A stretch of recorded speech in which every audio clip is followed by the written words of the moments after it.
This is Dates and Mates with your host, Damona Hoffman. Hello, lovers. Welcome to Dates and Mates, where we make modern love simple for you. I'm broadcasting here live from Sunset Gower Studios in Hollywood. I'm sipping some tea because we're going to spill some tea today. We're talking about a lot of headlines in the news that I know are going to have you commenting all up on the Facebook page, where we're also live streaming right now. We'll be talking about tips for dating someone younger, some red flags you need to be looking out for. We'll be also discussing a surprising declaration from a recently single Hollywood star. A big one, too. You're going to want to hear what we have to say about that. And new online dating statistics. Dating apps are embracing interracial dating. We have lots to talk about on that front. Plus, I have a special guest in studio with me today, Kongit Farrell. You've actually seen her on Dates and Mates before, way back in the beginning, and she's back again today to talk about some very sexy topics, how to keep things spicy, and we'll also talk about why you might need therapy, even if you don't think you do. We also are here with producer Thomas. Hello. You excited about today's show? I am, indeed.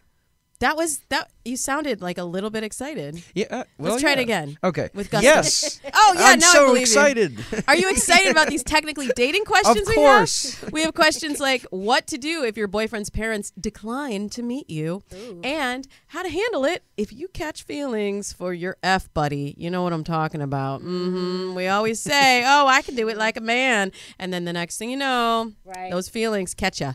So let me introduce my guest to you officially first. Kongit Farrell is a licensed marriage and family therapist and the founder of the Inspired Journey Counseling Center in Los Angeles. She worked as a coach and therapist for 9 years and also worked in the First Lady's Office of Communication in the White House, y'all, the White House. Please give big smooches to Kongit Farrell. No, thank you. I received that. I received all those smooches. Me and the baby. Yes.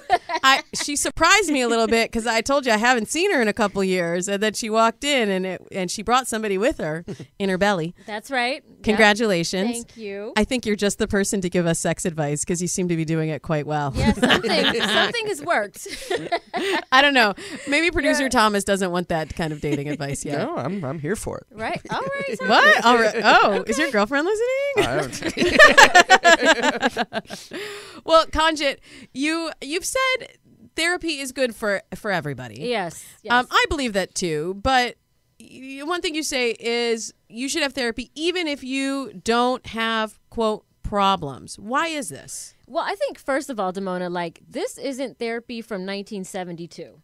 Okay, therapy is no longer just laying on the couch and talking about your past problems in your childhood. That is a type of therapy. But therapy in 2018 is so much more. There's so many different types of therapy based on what your goals are. There's education-based therapy that's really about helping you become more psychologically literate so that you can accomplish your goals, like going from good to better instead of bad to better. Okay. I just wanted to unpack that for a minute. You said psychologically literate. So this is basically reading your feelings and being able to change them on your own without having to reach for a drink or slap your wife or something. So yes. So that. Yeah. I mean, then you would I hope actually you're not have problems and you should probably really get therapy. Please don't ever slap your wife. But it's that. And it's also like how you were just putting words to feelings. Some people don't know how to explain what's happening to them. They can't describe it. They don't know how to translate what they're feeling to words. So psychological literacy helps you to understand, what I'm feeling right now is frustration or I'm confused or, instead of I feel bad. Because if you can label what's happening with you, then we can give you a solution. That's very helpful because sometimes also when I'm dealing with dating coaching clients, people will say that they know somebody is not a match or it just doesn't feel like it works, but they can't articulate why. Yes. So that's a part of psychological literacy. Yes.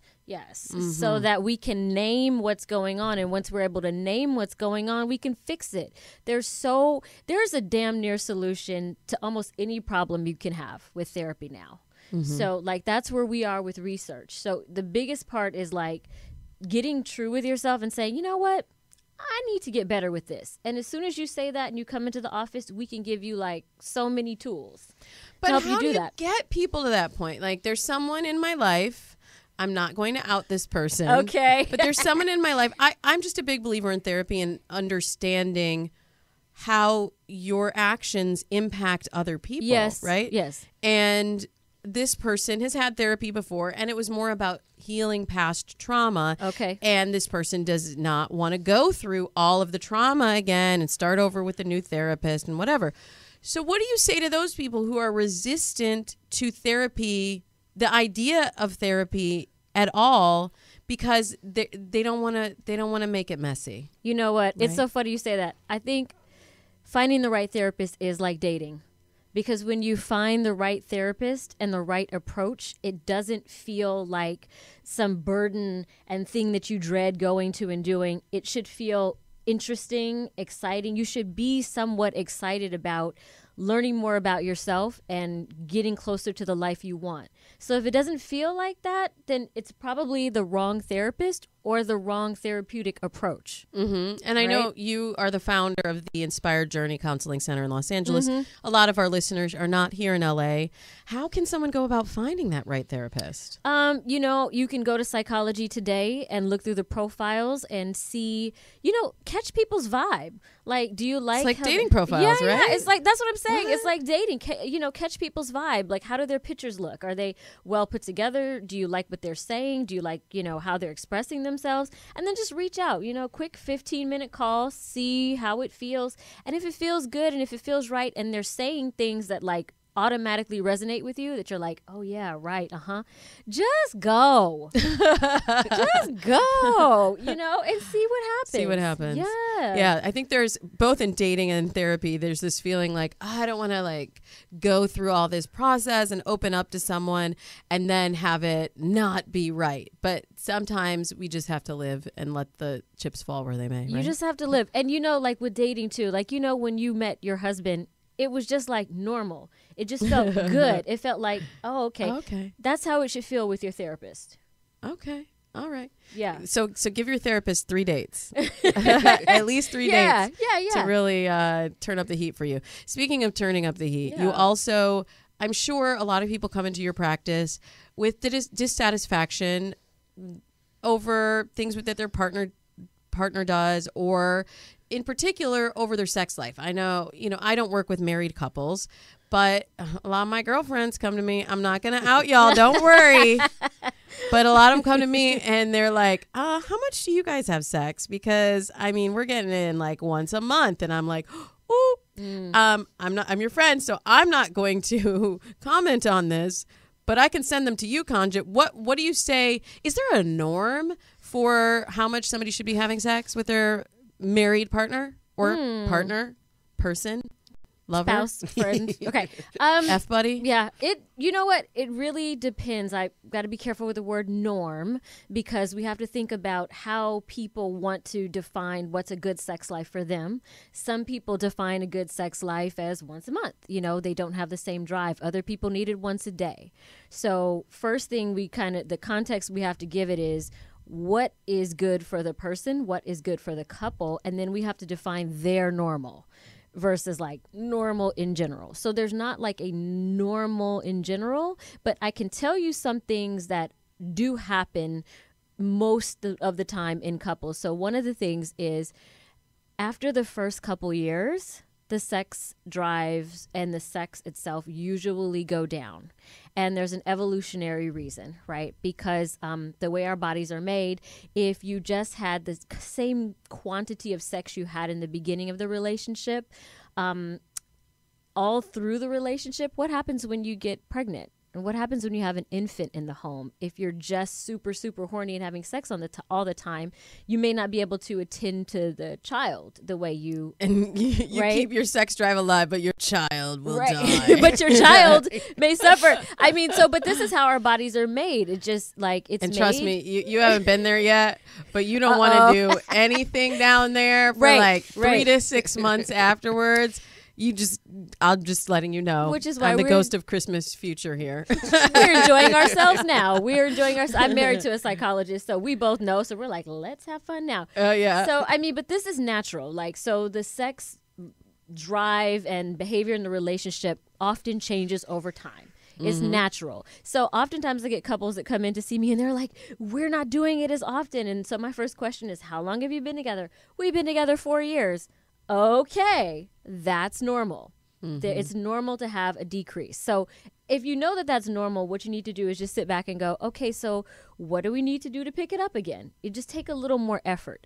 But that drop off is normal. So let's say we're in the normal for both of us phase. okay. But it's just not that good. Like, you're just a little bit bored with the sex routine. How can couples have more pleasurable sex? So there's two parts to this. So one, problems come in, like I said, two parts. One is physical. So if there's actually an organic problem, there's the issue with the health of the vagina or the penis, or something with the reproductive system. You know, some women have pain during intercourse. Some men have premature ejaculation, or they can't get an erection. So if it's an organic thing, then, you know, you need to go to the doctor. And there's like I said in the beginning of the show, there's a ton of solutions. So if you find yourself struggling with anything with your, with your vagina or your penis, just go to the doctor, go to a sex therapist. There are things that they can do. Yeah. So that's one set of problems. The other one is mental. And I think when we're looking at mental problems, it's often due to lack of imagination, lack of creativity. Right? Feeling like sex needs to be this one way. We have to approach it this one way. Now you sit here and turn this way and lay down. And if you don't follow this, whatever the routine is, then you don't have sex. But it's like, inject some creativity, inject some imagination, try something new and see what happens. Oh, that sounds provocative. I like that idea. Yeah. I mean,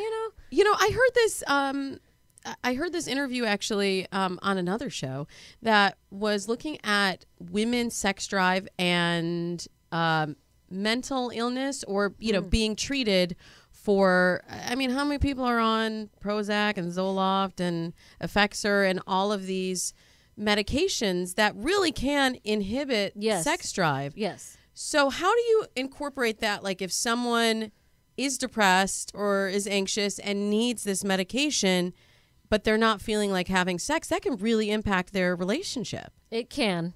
What do you do? So, I mean, like, I think everybody knows, I guess, if you're over 25, that life requires effort. Not everything in life is going to be effortless. There are going to be times that you have sex where it's going to be fun and easy, and there's going to be times when it takes a little bit more. And you just have to be committed to, like, I am going to enjoy a sex life with my partner. We're going to be intentional about this. And you know what? Even if it doesn't, begin with a roaring start, we're going to stick with it. We're just going to touch each other's bodies and be present and see where this leads. Right? So it's taking away this idea that it has to be hot and good and immediately. It doesn't, right? It's something you can warm up to. So if you're depressed, just know, I feel depressed. This is real, and this is something we're going to overcome. We're going to overcome it with, whatever you're going to overcome it with. Extra time petting, extra time kissing. You might want to watch an interesting movie together. Whatever it is. An interesting movie. An interesting movie. I Thomas. said an interesting movie. People have different tastes. It's whatever's interesting for you. Titanic. Right. For some people, it may be Titanic. But like, whatever it is, like, just know it's something you need to overcome and take the steps to overcome it. That's it. But the thing is, the commitment. It sounds so simple. It really is committing to the experience and knowing that it doesn't have to feel like, ooh, yeah. Every 2 minutes, it doesn't have to feel that way. And it can still be a successful sexual experience. You also don't have to have an orgasm to have a successful sexual experience. That too. So I think it's like changing expectations around what sex is and what satisfying sex is and defining it within the couple. This is all great advice. And I know you have more to say, and we have headlines to talk about. So, Producer Thomas, let's move right on into the dish. Oh, yeah. Dee's dating dish. A very famous dating expert was quoted recently in Elite Daily. I want to hear this. Okay. It's interesting. I was actually quoted Okay, it's me. Surprise. But producer Thomas pulled this article, and so I was like, oh, well, we got to talk about it. I was quoted in 2 different articles by 2 different authors on consecutive weeks. One was red flags to look out for when dating someone younger, and one was red flags to look out for when dating someone older. Okay. I thought that was interesting. But there's really, honestly, there's very good information here, and a lot of people try to... a lot of people ask me about the differences in age with dating. Like, what should my age range be? My feeling is age is pretty much a number. But one of the points I made in Elite Daily was your life goals and the station of life that you're in is not just a number, right? So if you're like 45 and you're trying to date someone that's 18, that's a tough road to hoe, right? Right. Right. Tough road to hoe. Tough. Never Is heard it a that tough before. road? Wait. Is it a tough row? Row to hoe. I thought it was Oh, a tough road to tough hoe. road to hoe. Okay, not a row. I've never heard that before. Okay, That's kind of got fun. it. Not a tough road to I just hoe. wanted to get a hoe reference. Yeah, you gotta get. Tough row to hoe. Thank you. Okay. So, what do you feel like? How do you counsel people if they're dating someone with a very big age difference? How do you get them on the same page? Well, the first thing I ask are, what are the ages and what are the sexes of the people? Because sometimes there's a difference between males and females. Like human males their brains aren't fully developed until they're about 25, especially the part of the brain that has to do with impulsiveness and judgment. So if you're a 42-year-old woman dating a 23-year-old man and you're expecting him to be mature, responsible, you know what I mean, great judgment, you probably are setting yourself up for a less than desirable situation, right? And that's just biology. So I think there's biology to be taken into consideration. And then, like you said, like, where are you in your life? If you are a 65-year-old man and you're dating a 30-year-old woman, what is that about, right? What are your expectations for her? You know, and what are your expectations for the relationship? So I think it's more about, like, of course, the age and developmental stages, but what does each partner expect? And just have realistic expectations for what the relationship is. And sexually, too. One of my other points was your sex drives might not be in sync. That's right. I don't know. Right. I'm just a little bit more tired than I was Well, when I was 25, too. Yeah, I know. And maybe No. maybe like the initial passion could kick it up a notch, but I don't know. And when you're dating someone who's younger, you also need to look at what they're getting out of the relationship. Like, what station in your career are you in? And it's possible that this person, you may think that they're falling for you because of your good looks and your curiously high sex drive, but you have to look at, well, what are they getting out of it? Maybe it's something with status or money or, you know, a boost in their career. Which I think is fine as long as everybody knows what's up. You know, I think that's fine as long as everybody goes in saying, this is what this relationship is and we agree on it and this is what we're going to do. You know, adults can define the quality of relationship that they'd like to have. But the problem comes when you think it's true love and I think it's money. Well, one sign that you might not be aligned is if they haven't integrated you into their friends or their family life. Yep. Like if you're their little secret lover, Yeah. you're just that. You might be their secret That's lover. it. That's what you are. That's if you know your station, Right. then you'll be just fine. That's right. So this was a very interesting second headline here that people were buzzing about on BuzzFeed, among other sites. So it kind of came out of Tinder. Tinder made a plea to, I guess there's like an emoji board that creates like the official emojis, Okay. Unicode emojis, and they were like, your emojis don't represent our people because we need interracial emojis. Oh. And the emoji board's like, yeah, you're right, but how are we going to do all of these different variations? I mean, it's only been what 2 or 3. It's been like 3 years since you could even. I think 2015 was when you could even change the color of your emojis at all. Oh. Like when I noticed, I was like, Okay. oh, I have brown options. This is perfect for me. Yes. But it really stemmed from a survey that Tinder did, and I think this is like the real juice in the story, that said 61% of their users said they were open to interracial dating, and 80% said that they had been on an interracial date before. Okay. I'm not tooting my own horn, producer Thomas. Do we have a horn sound effect now? Right. Please But put it on, yeah. didn't I say before that as dating apps grew in popularity and people would respond based on initial attraction and not based on whatever checklist they think they're supposed to be dating, that there would be more openness to interracial dating because attraction is attraction. Mm-hmm. And you might think in your head, oh, well, I don't date black men or black women or Asian men or whatever. And then you see him, but that guy's cute, right? Wait till you see him, right? It all changes when you see the picture, right? I think so. Yeah, I mean, yeah. you're a therapist. You're more highly qualified to comment on this than I am. But do you think that there's something like, because we're dealing with social constructs, and then we're also dealing with biological sexual drive. Yes. Yes. Am I making this up, or is this something that, are we in a cultural shift right now where basically our biology is going to override our cultural bias? Wow, what an interesting way to put it. I had to ask someone smarter than me. No, Not girl, to put please. you on the spot. But it's a great way to think about that. I think so. You know what's interesting about interracial relationships when children come into play? The children actually have better chances of eliminating certain genetic disorders when they diversify the gene pool. We want biological diversity. Right. It's interesting because my husband is Jewish, and Mine too. Yours too, right? Okay, so I have the sickle cell trait. Okay, but when we got pregnant, he completely wipes that trait out for the baby because he doesn't have it, and then I wipe out like Tay-Sachs and whatever these other things are. So our baby is kind of like in a better position than if it didn't have as much diversity. And it's going to come out real cute. I don't know what this baby's looking like look me. There you go. Your baby's going to look like me.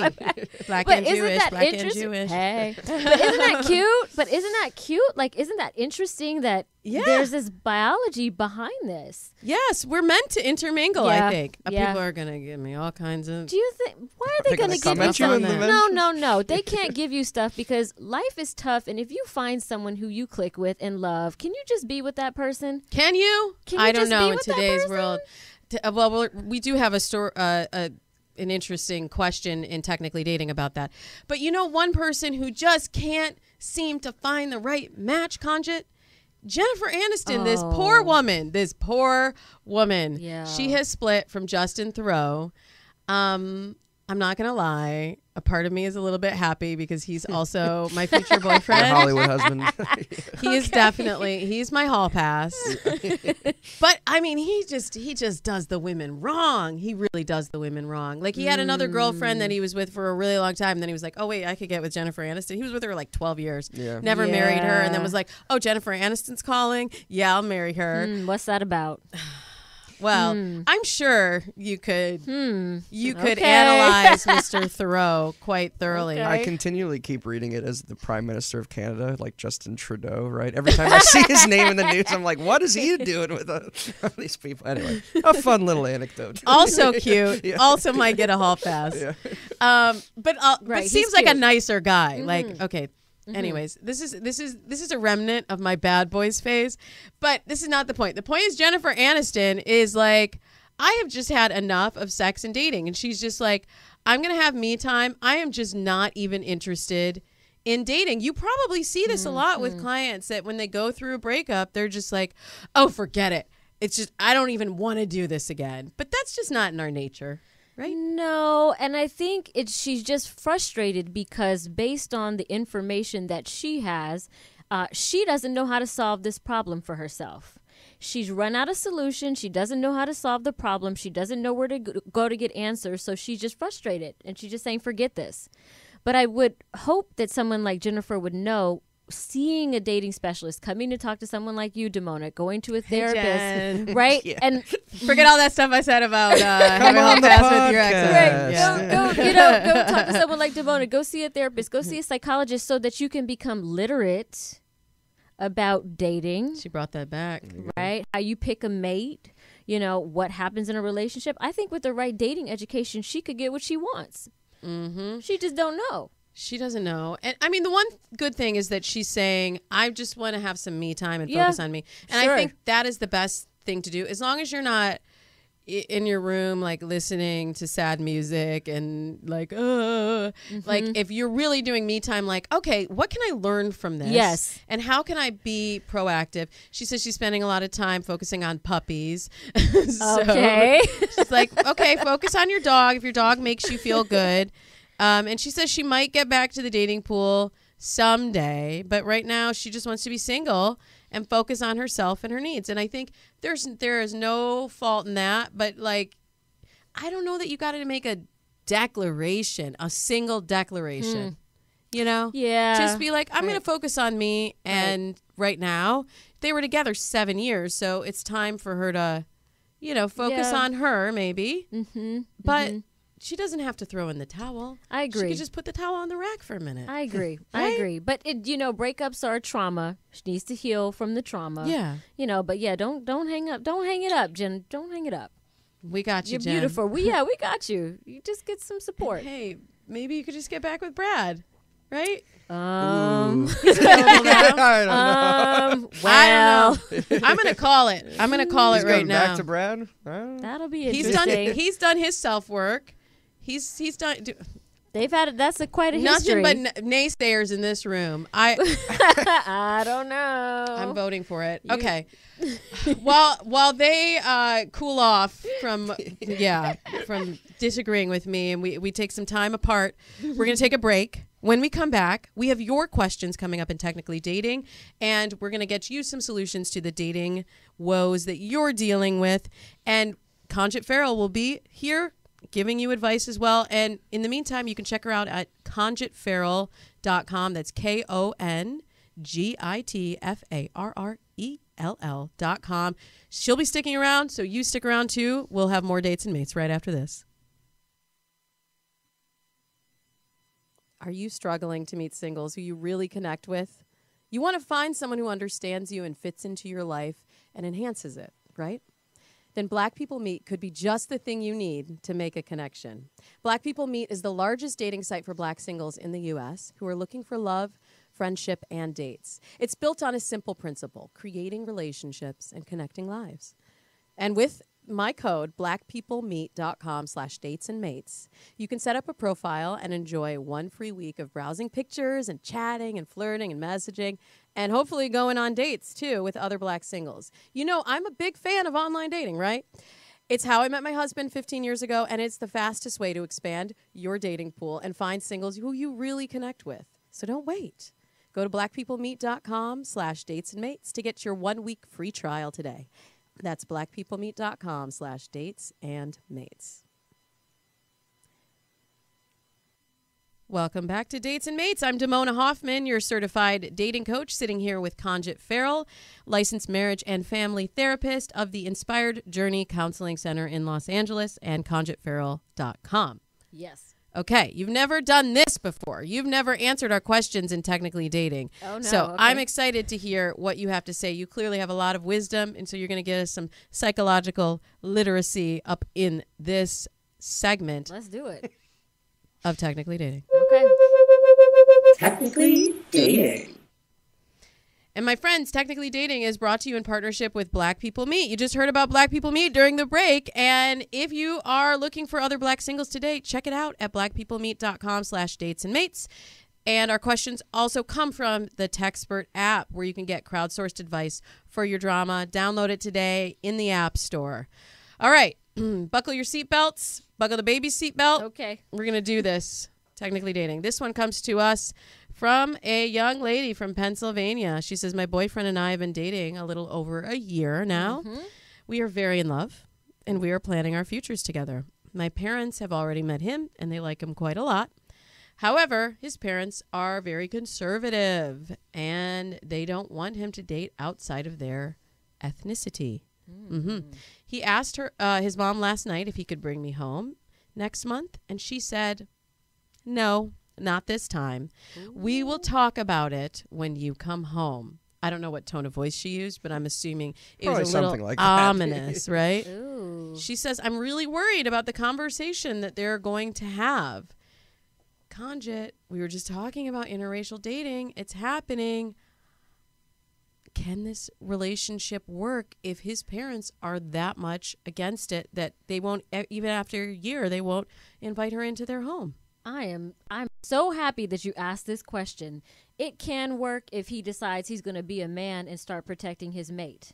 Ooh. Okay, because this is Gauntlet the thing. thrown down. Okay, like that's what he needs to do. When you get into a marriage, that becomes your family, not the family of origin. Family of origin takes back seat to the family that you're creating. So he needs to define some boundaries with his parents and set them, and focus his attention on the family that he's creating and let them know, look, if you don't treat my spouse properly, you're not going to be in her life. If he doesn't do that, it's not going to work. That's the only way that that's going to work.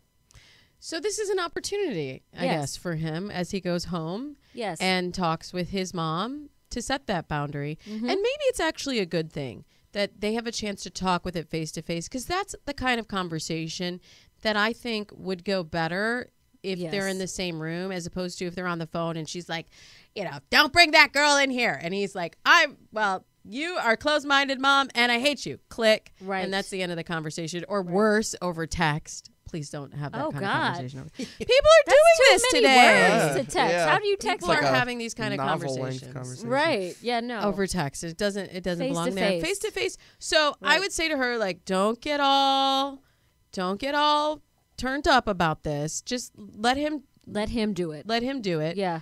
And I don't think she can win in telling him, like, you better stand up to your mom about me. No. He has to want to do He this. has. I think this is a great opportunity for her to see, too, is this the man for you? Is he going to stand up and be a partner like he's supposed to and protect you, or not? Oh. What is She he just going to said do? it there. Like, I was just talking with a client recently about there's a relationship she's in, and she's like, I don't know, like, I'm trying to figure this out, and then he did this thing, and I was like, oh, this is kind of showing me the kind of person that he is. Yes. And I said to her, don't look at that as a loss. That is a win. Yes. Because this is information that you need before you decide to build a life with this person. You haven't wasted all that time. That's all information that informs you about what you need and informs the next relationship. Yes. But we need to get that information out. Like, everybody's just walking on eggshells, trying to make everybody happy. And then you look back 4 years from now and you're like, this guy couldn't stand up to his mom for me. And to Damona's point, to your point, if somebody shows you who they are, please believe them. The first time. Okay. Thank you, His Maya. favorite quote? Thank you. Thank you, Maya Angelou. Please, come on. Yeah, believe them. I know, but I feel like so many of us are so desperate for it to work that we will ram a square peg into a round hole. But That does was the that right work? analogy, right? Hell yeah. That is, right? Right. Yeah, and we're like, well, I don't want to go back and do it again and find another person in this dating pool today. And it's like, well, what would you rather? Would you rather like live the life sentence of being in an unhappy relationship? Exactly. And that's your option. Hey, Jennifer Aniston took it. Okay. So, Okay. but let's hope he steps up. Like, this is an opportunity for him. Maybe he will really step up and pave the way for a new relationship for the two of them, or maybe things will go a different way. We don't know. We don't know. We This- don't know. Give him the benefit of the doubt. But like, for her, she needs to fill her mind with other things. Like, if she's fixated on what's happening with him, that's just going to stress her out. It's going to put more stress on the relationship. Like, go plan a girls' weekend or something like that. That's right. Let him be a man. See what happens. Yes. Okay, this is from a young lady. She's 18. She says, I've been dating this guy for 2 months. 2 Okay. months. Okay. I have 2 weddings to go to in August. It's March today. And she says, he and I are not seeing anybody else, and we really like each other, but we're not officially exclusive. Do you think it's too soon to invite him to the weddings? Yes. Yeah. Give me more. I do. I think, be chill about this. Give the guy a little bit of time to just see where he is. And if the relationship keeps growing, he'll you'll know from him that he wants to go to the wedding. He'll be like, what are you doing in August? What are your plans? Versus like trying to, sometimes men can misread invitations to weddings as you trying to say, hey, I see you as my future husband. Like, so don't get into that space. Just Which give it a little can bit of time. totally be. I will say one of the defining moments in my relationship was when I went to a wedding with my now husband. And that was probably 9 months in. Yes. And 9 right, months. 9 months. Girl. 9 months. And we were sitting in the wedding and they're like doing the vows. And he like reached over doing the vows and grabbed my hand. And I was like, Yeah. this guy is serious. Yes. Oh my God. Like I was like, we're just at this wedding and having fun. And I was like, why did he grab my hand during those vows? He wants to take vows with me. That was it was a Right. total switch in my mind. So it can get kind of serious at weddings, right? Yes. And look at me now, Yes. 14 years later, right? All Right. hitched and Kids and stuff. kids and stuff. That's what will happen to you. But for guys, that might be. First of all, this is just way too soon. Yeah. And do you have to really buy your plane tickets like right now? Can you wait? Can you just See how it goes. like 2 months. And if you get a +1 for the wedding, which don't assume that you have a +1, by the way, if it's not on the invitation. Good point. If you have a +1, I say RSVP for the +1. And then you'll figure it out. And there is no bride that will not be thrilled if a couple months before the wedding you say, you know what, it's just going to be me. And then she can invite somebody else or save that extra seat. 'Cause Very true. we had a lot of fallout on our wedding. And I took that Very money true. and I went on a honeymoon to Italy with it. Okay. It's expensive, Producer Thomas, I to don't have a doubt it. wedding. Yes, It is it no is. joke. Like each one of those seats, that's like at least $100 a head, maybe Yeah, two. no, definitely. Yes. Especially if there's an open bar. I didn't do open Yeah. bar for that reason. Yeah, just for Delicious that reason. I have some drinkers in my family. Okay, and you I was like, wanted to keep that one. we're gonna shut. yeah. Oh, they found they were found like- a way. They realized like, oh, but I could ask the server, and the server will still bring me a drink. And I was like, Gosh, darn it. that's going on my bill. Yeah. Okay, this is from a guy. I love getting questions from men. Please, guys, send us more questions. We know you're listening, and we love having questions from you. He's 29. He says, I caught my girlfriend talking to her ex off and on a few times over our relationship. I can't trust her, and she assures me that she's over him now, but I think that he has her messed up in the head from years of abuse. I treat her like a queen, but I think she's still broken. What do I do? We've gotten the questions before of like, can my girlfriend talk to an ex? But this is sort of another layer because he's saying he thinks that she's still wrapped up and that now this girl that he's in love with, she feels is somehow incomplete or broken from the past relationship. What can he do? Wait, should he even be having that judgment of her? I don't help me, Kongit, because I don't know what to tell this guy. I think this is similar to the other question. I think the real question for him is whether or not he's okay having the relationship experience of being with a woman who is still emotionally attached to an ex. Like he is choosing that experience. And you either need to say, this is the situation I'm in. This is how she feels. I'm going to deal with it. Or you don't need to be in the situation. Because he's not going to change her. She's going to have to go through whatever emotional stuff that she has, and clearly she has it. And it could end in a month. It could end in 6 months. It could end with her getting back with him. We don't know. So he needs to think about whether or not this is the kind of experience he wants to have. If he wants to have it, he needs to be quiet and be supportive. If he doesn't want to have it, he needs to get out. But he has a right to set a boundary there. Like, Sure. it makes me uncomfortable that you still talked to your ex. And it sounds like he says he caught his girlfriend talking to her ex. So it's like I'm still friends with some exes, but it's totally transparent that if we're talking, like I'm not hiding it. Right. I see There's that. not secret conversations happening. I think it's a red flag that he had to catch her. That's letting us know that there's something else going on, that she's acting out of integrity in the relationship, right? It's something, there's a little bit more going on here that's just not on the up and up. And even if he sets a boundary, is he going to change her character? No. Right. No. So he needs to choose, like, do I Or want her past. or her past. Can't Like, change that. he can't. And like you said, he caught her. So there's some behavior here that's not on the up and up. Do you want to be in a relationship with somebody who's behaving that way? Yeah. I think that's an important thing to remind everyone listening, that you choose your life. You Yes. choose the people that are around you. You don't choose your family, but you choose who you are spending your time with. That's right. And if you're in a relationship that's really not making you feel great about yourself, which clearly this relationship is not, then maybe you need to reevaluate the choices that you make in your life. Yeah. Right? And it's okay. If you want to stay, just know what you're staying. Don't pretend like, the sun is out when it's nighttime. You know what I mean? Like, Yeah, let's stop pretending. let's stop pretending. Okay? Here's an interesting question from a female who's 22. She says, my boyfriend got deployed 2 months ago, and I miss him. It's my first long-distance relationship. I notice I'm the one who starts fights, and I think it's because I miss him and I don't want to be far anymore. I heard that when girls are apart from their boyfriends, they pick small fights, and just want to leave their boyfriend because they are far away.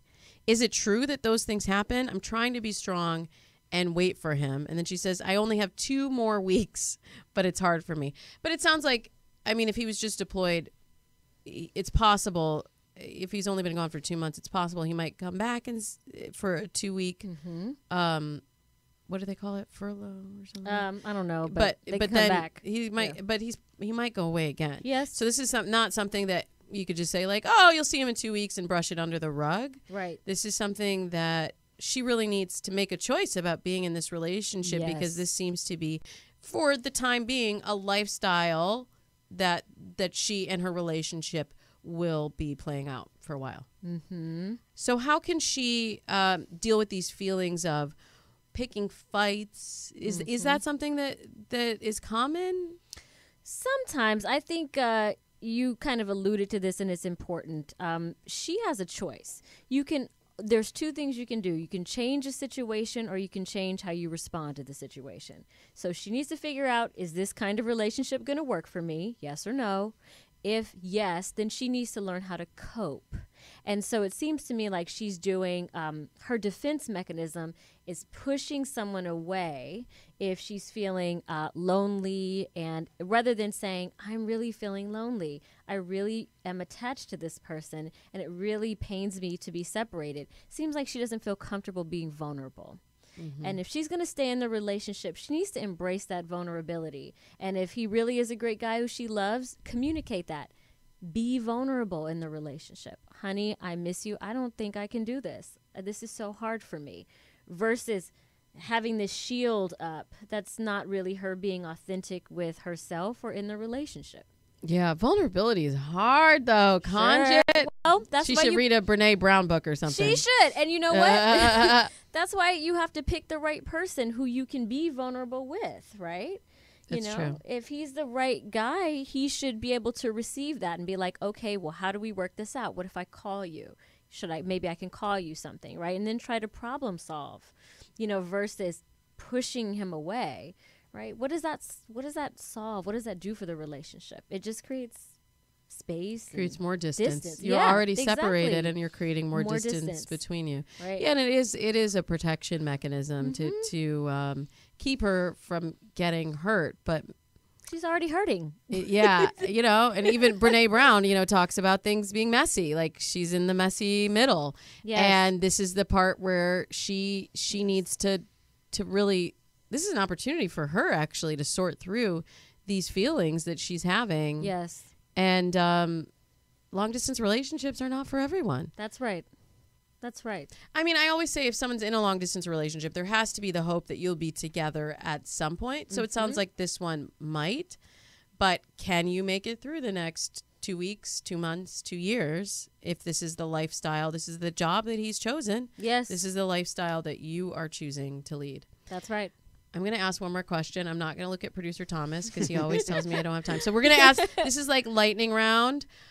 This is a young female. She says, how do I tell this guy I don't want to get involved with him because he makes me uncomfortable every time I'm with him? He keeps texting me and trying to hang out with me, but I really don't want to because last time he was kind of weird and he's a couple years older than me and I'm just not into it. Mm-hmm. Oh, Bobby, you're a really nice guy, but this isn't the right fit for me. I wish you all the best. Well, you made it so easy. I guess I said lightning round. Yeah, I mean, hello, that's kind of it. Be nice. You don't want to put anyone down or make them feel like something's wrong with them. They're just not the right fit for you. Okay. I wish you the best. Yeah, I think, also sometimes we're afraid that if we hurt someone's feelings, they might retaliate or it might get worse. Like it sounds like he's already texting her and maybe like borderline harassing her. I don't know. Mm-hmm. He's not picking up the signals. So sometimes you just need to not be nice and set a firm boundary. And if that person has crossed the boundary, then you need to set another boundary. Well, that's different with with the authorities or something. But yes, we're not to that point yet. But there's a lot of guys that just text incessantly and are, in a way, I think overly texting someone and asking them to hang out, like that's a form of harassment. It is. And I think start nice because maybe some people are unaware. Some people aren't as socially savvy. They may not read the signal. So be clear and be nice. Oh, Bobby, thank you so much for reaching out to me. This doesn't work for me, but I really wish you the best. You're a great guy. That doesn't work. Hey, look, Bobby. You're kind of weird. Right. And you need me to stop uncomfortable. texting me. Yeah. If you text me again, I'm going to do something else. I'm going to let someone know. And if you text again, no more communication.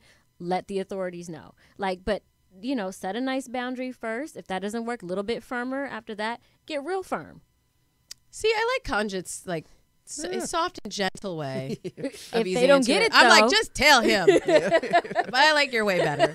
I like you a lot, Kongit. I hope you will. Much fun. Yeah, I hope you'll come back to Dates and Mates I love again. coming here. Yes, I will. Yeah, bring the baby next time. I know. We can put our babies on the air. That would be gonna great. Crazy. Babies. I Mom. I know. I know. Well, you're a gem, and people can find you at kongitfarrell.com. That's KONGITFARRELL.com. And I know you'll be back on Dates and Mates. Thank you so much. It was soon. Please, it was so much fun. I can't wait till the next time. I can't wait either. But the show's not over because I got something. There's something that's really been bugging me. So you know what I do? I like to talk about it in Damona's diatribe. Can you put? Okay, 60 seconds are on the clock for me to talk about online dating crappy profiles, y'all. Every once in a while, I do hot lists for my clients. I search online and find really great matches for them that they might have overlooked for one reason or another. So I was searching for a client's hot list the other day, and I was astonished at how crappy guys' dating profiles have gotten today. I was seeing shirtless selfies in the mirror, car photos, out of focus pictures, sunglasses, drunk pics, and just general ridiculousness in the profile photos. And then, if that wasn't enough, I go to the bio section, and it was just a series of, let's be friends first and see how it goes, or I'll just fill this out later. Don't wait until later. The time is now, and this is not the way to woo a woman. Keep in mind, you're being looked at against hundreds, even thousands of other men. So if you want a chance at a right swipe, bring your A game on your first photo. Apathy and online dating have no place at the same party. So step it up, guys, and step it up on the dating sites and the dating apps so that the real men can get their focus. And if you're not one of those guys, you can just step off. That's the show for today. Thank you to our partner, blackpeoplemeet.com, the premier online dating site for black singles. Get your 1-week free trial at blackpeoplemeet.com/datesandmates. Download the Textpert app as well, and you can post questions and get some advice and give some advice of your own. And if you're not a subscriber to the show on iTunes, make sure you subscribe and leave us a review. Let us know what segments you love, what guests you want to have back, like Kongit, and we'll keep making more Dates and Mates. Thank you so much. I'm Damona Hoffman, and until next week, happy dating.